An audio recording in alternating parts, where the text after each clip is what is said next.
morning, good afternoon, wherever you are. Welcome to Social Media Fridays, episode 97. Each week we meet here to talk about what happened in the world of social media in the past week. Topics of interest are posted on the Social Media Fridays community. You can post your own topics if you like. You can even join us here on the panel. Okay, with us today or tonight or in the morning, or I don't know what time, all from the UK. David Roseanne, world's greatest SEO copywriter, an SEO of 12 years standing, 14 years standing. Think of a number. David lives in the bottom part of England, near Bath, and he can be found at writingforseo.org. Oh.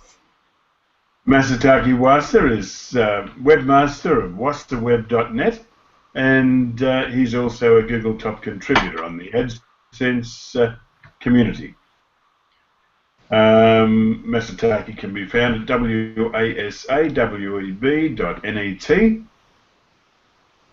and also from the UK, the Mayor of Corby, Mr. Tim Capper, is CEO of Online Ownership, and he is also a Google top contributor on the Google My Business community. All right, so we move from Corby, the capital of the United Kingdom, to our first question, which is Facebook. The worst thing that could happen to Facebook is already happening. The worst thing that can happen to Facebook, I think, is that Facebook is where your mum is. It's no longer cool to be on Facebook. Which is why and it's even less cool now because I just joined it after remaining clean for 2 years. I had to join today, on the weekend I should say. What's the worst thing that could happen to Facebook? More cats.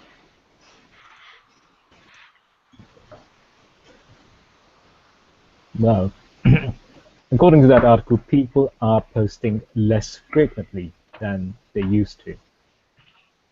And that's a big problem for Facebook or any social media because engagement, the amount of output, the amount of people liking, commenting, sharing each other's content, that is central to what they do and central to their value, the perceived value that the platform has, both in terms of advertising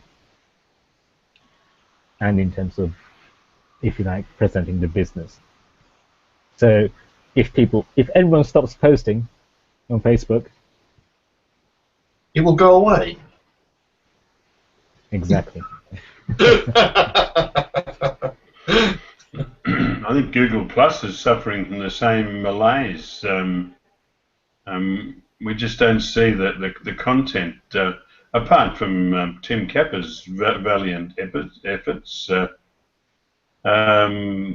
but we see very little content published on Google Plus these days. Agree?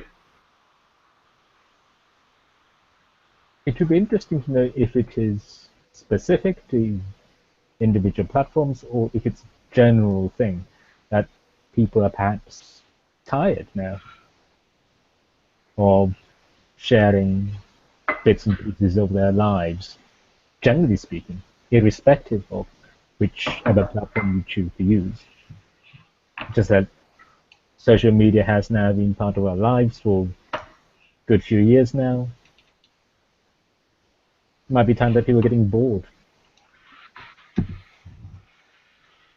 Or people Maybe.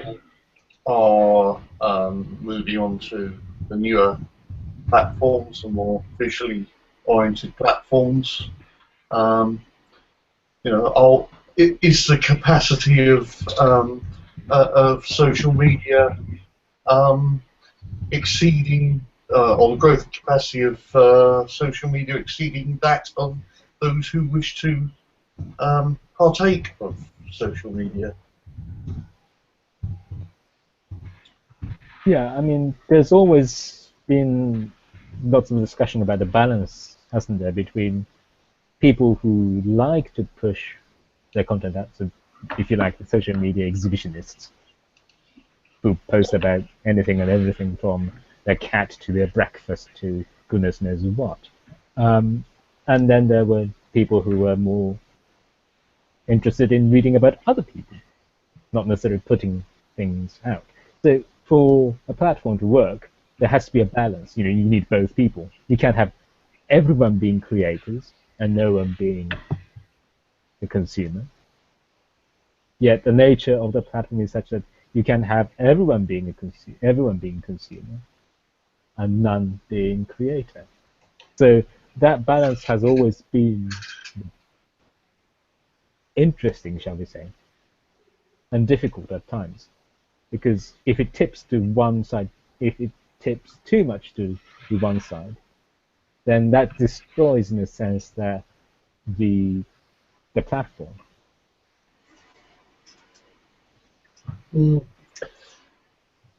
It's the whole social media thing is, yes, are there fresher and less boring things to do with your time than spend your evening on Facebook?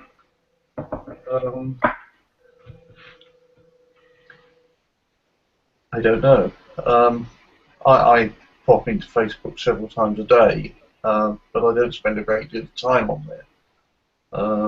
In fact, that's the same across all social media.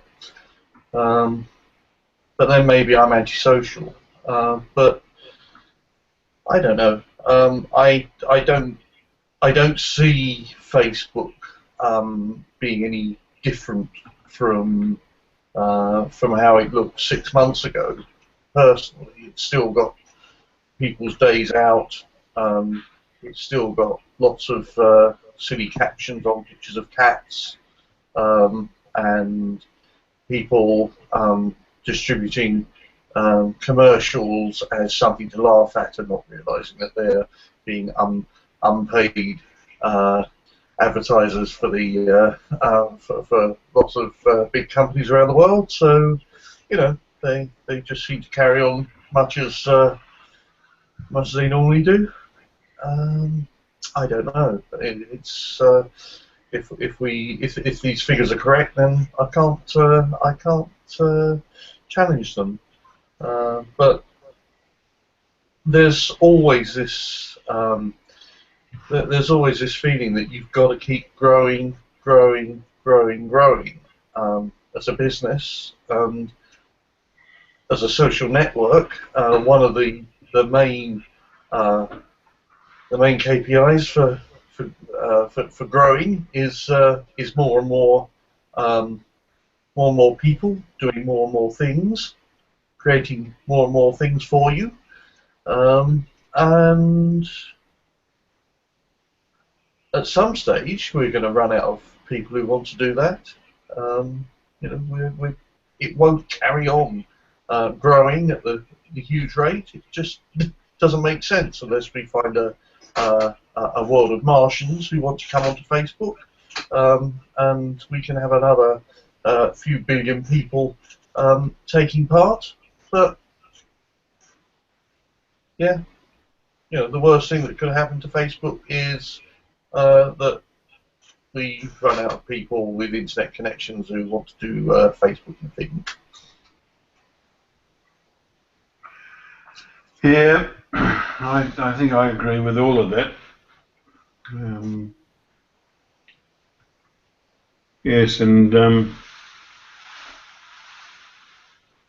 it wouldn't kill me if Facebook disappeared tomorrow. Although I did invest a lot of time building up my profile on the weekend, my new profile. Mm-hmm. I'm surprised they didn't offer me my old one. You'd think they would, wouldn't you? Or another Jim Monroe's old one. After all, there are 37 million Jim Monroes on Facebook. I can't see how that's possible. 37 million, that's a lot of Jim Monroes. Yeah, it's second only to John Smith.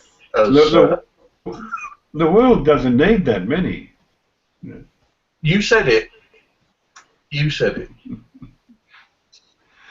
All right, let's move on to our next. And this one, this is the guy from Microsoft. Lifelogging is dead for now. The whole lifelogging project wasn't something that was bringing a lot of value to my life, so he stopped. Anybody read this article? I'm just about to read it because I realise I hadn't seen this one. Mm-hmm. I'm sure Masataki has read it, and we'll be able to comment on it. Ooh, neatly done.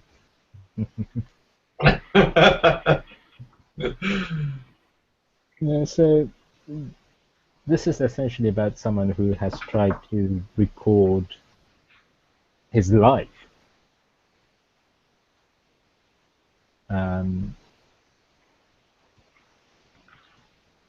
So also the information of your clue from your daily life.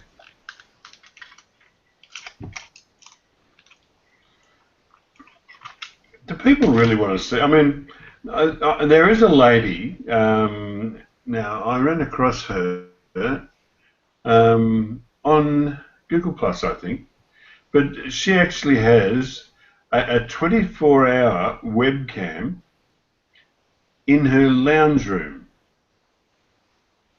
and so she's constantly on display in her lounge room. I mean, do we really need that level of granularity? Do we need to drill that deeply? I mean, in that case, is that person making money from that? Because no, unfortunately. Because there are people who like to watch others, and it doesn't have to be anything sexual or anything like that. Some people are interested in just observing other people. There are people who love watching CCTV footage. Is that club that you and David have been to? No, it's the one that Masataki keeps inviting me to, but I haven't yet been to. No, I was just It's really good. Once because Tim took me there.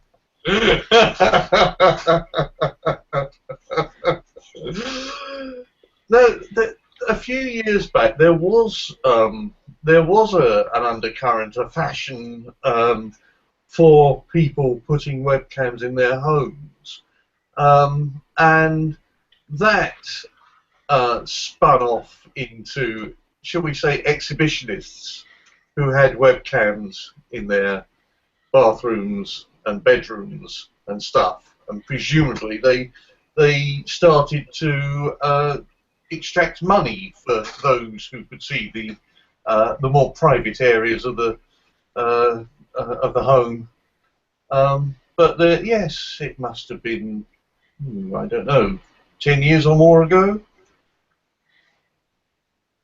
I can't remember the terminology, but maybe that was lifelogging. I don't know, or maybe it's just flogging. I think I might put up a webcam on my beehive. Yeah. I reckon that would be interesting for people to watch, the ingress and egress of the hive. Yeah, especially if you could put the camera inside. Well, no, that's where all the honey is. There's no room inside. They just have a few crawl spaces and that's it. But actually, Elliot took one with his phone the other day, very close up, and it was quite interesting. You could see which ones were bringing in pollen and which ones weren't. And yeah, I think that's a good. I mean, I think that's worth it. That's worth doing. People will be interested in. you know, Well, you could give or certain something. people a buzz, couldn't it?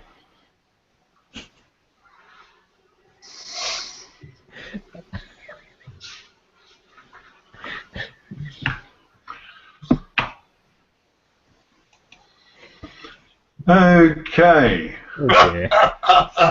Oh dear, David. Let's move on to the next one.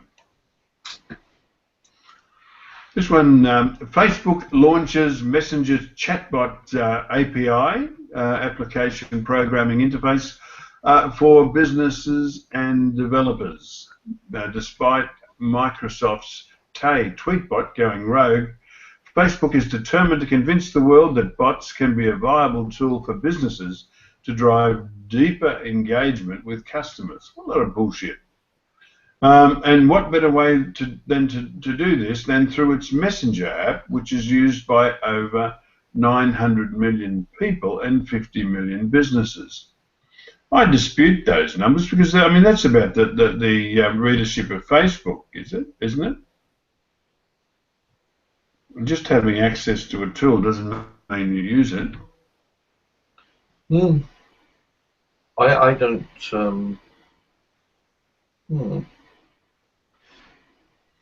Yes, I don't know how many people use it. Yes, sorry, I misread this. This is not Microsoft's Messenger. It's Facebook's Messenger. Okay. Yeah. This is the idea that we're all going to be talking to bots who will go off and do our thing for us and find stuff on the internet and sell us pink fluffy elephants, should we wish such things. It seems to me this is an idea by Facebook that the internet will be contained within Facebook Messenger, and there won't be anything else, because nobody does anything else but shop, and everyone will have a Facebook account. I don't know. It might make sense, if you want to know if your train's delayed, for example. If you can message something and say, "Is my train delayed?" The bot might respond, "Which train are you going to be on?" And you say, "Oh, I don't know, 8:12 from Guildford." And it says, "Oh, that's been cancelled." I mean, that might happen, that might be useful, but that doesn't have to be any particular platform. Are we talking platform with Guildford or Facebook Messenger platform? But Facebook Messenger, it could be, Google, OK Google, it could be Siri, it could yes, be... that's what I was going to say. At the moment, we already have an app sitting on our phone that can give us that information. Now, do you need to build a whole new infrastructure around bots within Facebook Messenger? Or is it more likely that that we'll see more integration between the series of this world and apps on phones? Because there's already a lot of that in place. Yeah, but then, I mean, if you're Facebook, you don't want a third party to have that kind of control, if you like. You'd rather have your platform. And that's the same with Google, that's the same with Apple, that's the same with Microsoft and Twitter. Everyone's trying to create the natural sounding bot, if you like. And there is a good competition. And I think it's a good thing that we have different platforms trying to achieve similar goals. And they're trying to compete in trying to be the best at understanding and answering questions. So, or queries. So I think it's interesting that Facebook is doing that. I think it's part of a bigger trend, and I think it's an interesting trend. Yeah, so you would see this as Facebook playing catch up with Google and Apple, maybe Microsoft. That would be my understanding, but then I'm not an expert in it, and really, I've just read the article, and Yeah. that's how I sort of made sense of it. I might be completely wrong. It's okay. We'll let you be wrong. Thank you. Failure leads to lots of Failures. success. So yes. So coaches tell us. Oh, and there he is. Hello, Edwin Young. Hi there. We only had one country represented before you got here, Edwin. Oh, well, no, not really. I mean, we had the UK and the Ukraine. That's pretty close, isn't it? So you finally migrated to the UK then, Jim? Oh no! I'm here in Australia, but I don't count myself. I'm sitting over here. The Queen's still the sovereign in Australia. Yes. Well. All right. We're up to question number 3, Edwin.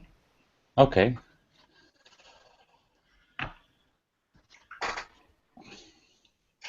And we'll move on to the next. I think we've covered this. We've disparaged Facebook enough, haven't we? Oh, we love Facebook. Did you want to make a comment on this one, Edwin, before we go? No, not really. I didn't follow the discussion. I just joined. So. Yep. Oh, this is a problem. We have a broken part here.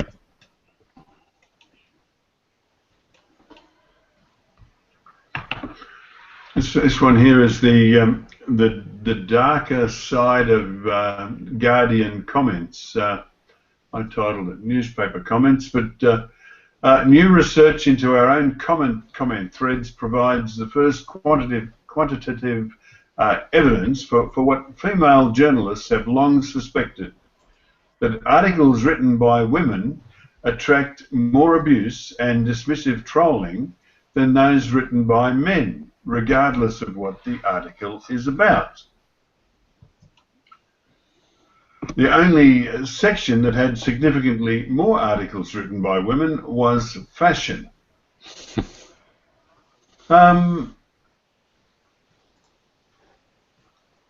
There's two sides to every coin, though. I mean, a good-looking girl gets lots of followers. I don't hear them complaining about that. Well, it depends what kind of followers they are and what they do. You know, if it's a load of dirty old men from Australia, you know, they may complain.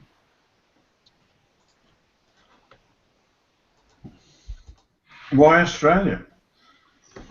I hear there are plenty there. No. That's not true. Well, I think it is also a little bit our Western culture, right? I know a lot of men that cannot take any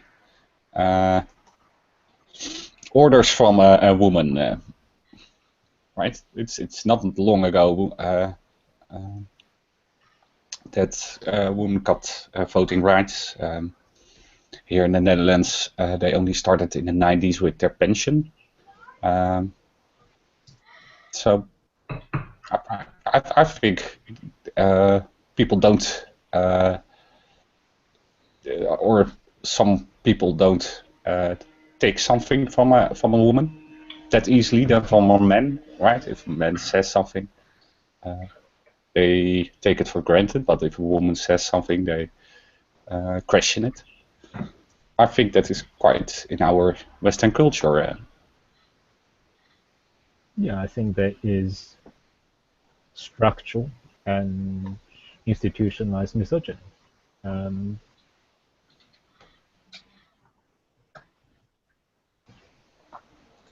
And I think the data does bear it out. And in 21st century, you'd have thought that would be something that we'd left behind, but no, it's still there.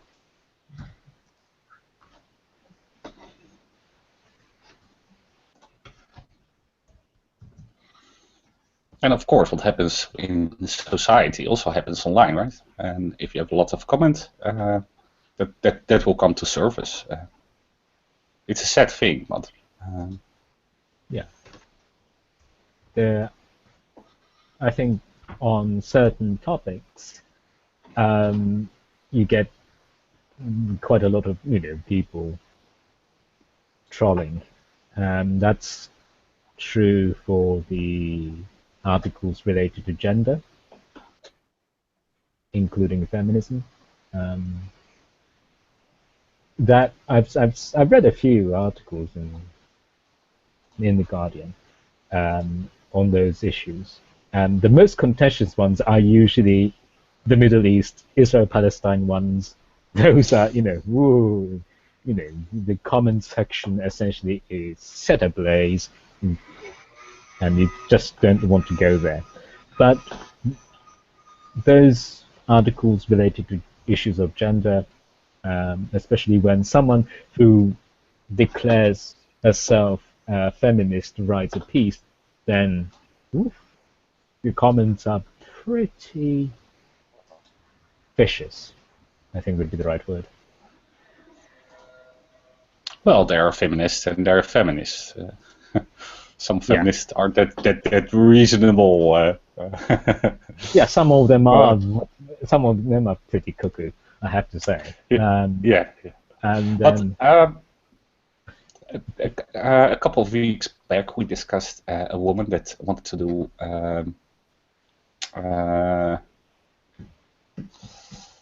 sterilize herself, right? And that was on the front page of the BBC, wasn't it? Yeah. Yeah. So even within journalism, there is sexism, right?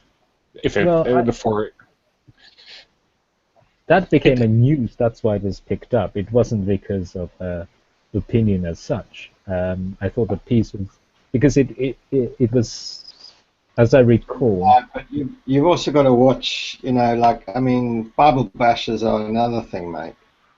So when it comes to a woman having a choice of sterilizing herself or using contraceptives or like having an abortion, Bible bashers are another thing to themselves. So Yeah. if it had been another story, it may never have ever been picked up on. But you know what these, anything to do.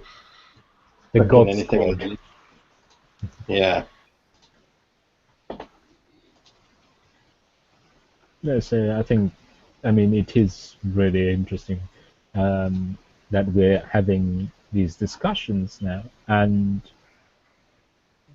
reproductive rights, issues related to that, when things are getting slightly oppressive, shall we say, in places like Poland at the moment. We are, I think, seeing a larger discussion about gender and sex, and some of the things that you see on newspaper comment section, blogs, tweets, they are pretty scary.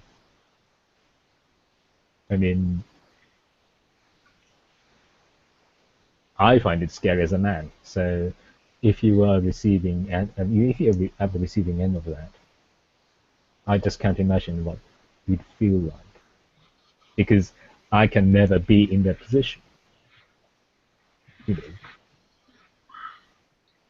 And looking from outside, if you like, as a third party, and I think some of the things that some of the women have to put up with, I think is pure disgrace.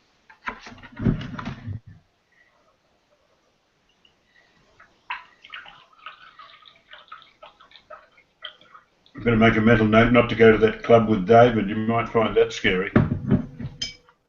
By the way, did you read the whole article? Because it's really nice the design of the article, right? With the timeline and it's moving. Well done, Guardian.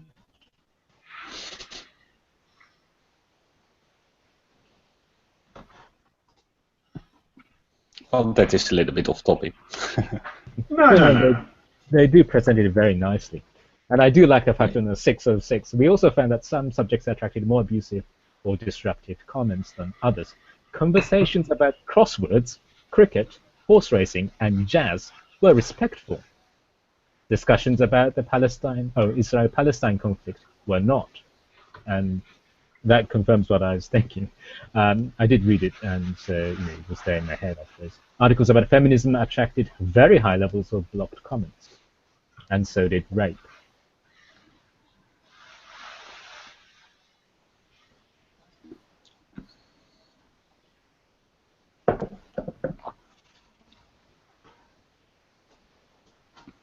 I think we discussed it. Yeah. Okay, I was just trying to see if I could will Tim Capper into making a comment. I was just staring at him, looking at him. Anyway, all right, that's that one done, and on to the next. Facebook officially announces its video rights management service, probably to encourage people into adding some content, because as we were talking about earlier, Facebook has a problem. People aren't posting content anymore. So Peggy K, the indomitable Peggy K, made this post and apparently wrote a great summary. I don't know if it's on this. No, it isn't. Masataki, you know Peggy K well. What did she say? Well, essentially it's a new system by Facebook to make sure that your rights are protected. So YouTube has something similar, Content ID, identifying reader rights. So it's something similar to that, and it should enable in future, and I think it's a reasonable speculation, that Facebook then will be able to monetize the videos uploaded to Facebook. And we've already discussed a few weeks ago, I think, that videos posted on Facebook do better than, let's say, linking to a YouTube clip. So it is an attempt to make sure that Facebook does become a destination for videographers to share their content, and also provide confidence that their rights will be protected.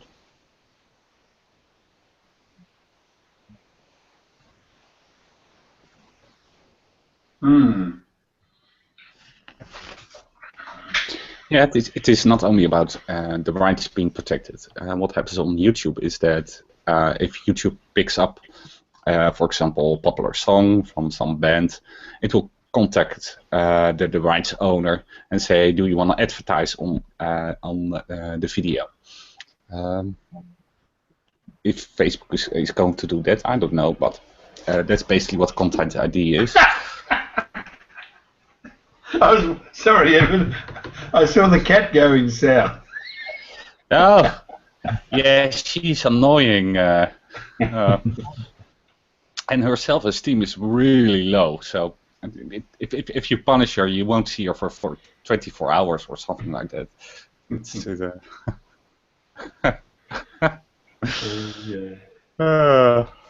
That was Content ID, by the way. Yeah, we've lost David. Oh.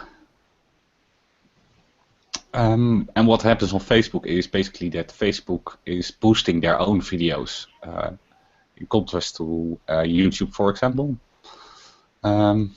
So that's an incentive for freebooters to post native videos on Facebook. So it's a little bit Facebook's own fault that so many freebooters are on Facebook. Yeah, so they used to rip YouTube videos and then post it natively on Facebook, and then that video, the ripped version, did better than links to the original or the uploaded YouTube. So yeah, that's been an issue, I think. So Facebook had to do something about it. Yeah, definitely. Especially if it wants to monetize in any way, because then that could really have huge legal potential for problems, if that makes sense. Yeah, and those big labels, they want it, right? They want to monetize.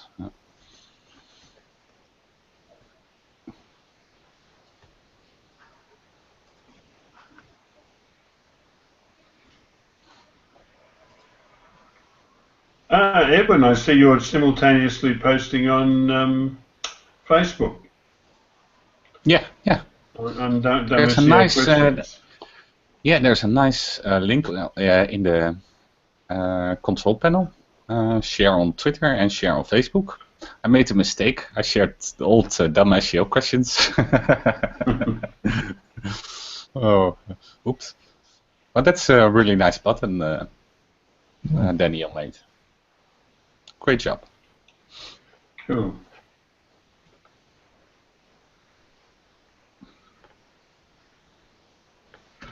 All right. So have we covered the video rights?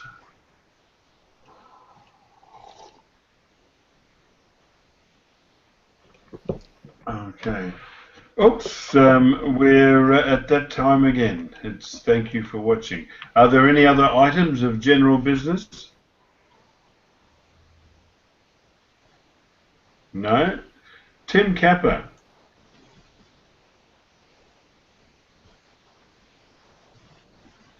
No, you won't talk. Oh well.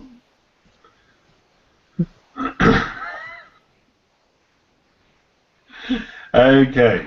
Well, look, when you're watching this, thank you for watching. Your interest in what we do makes what we do worthwhile.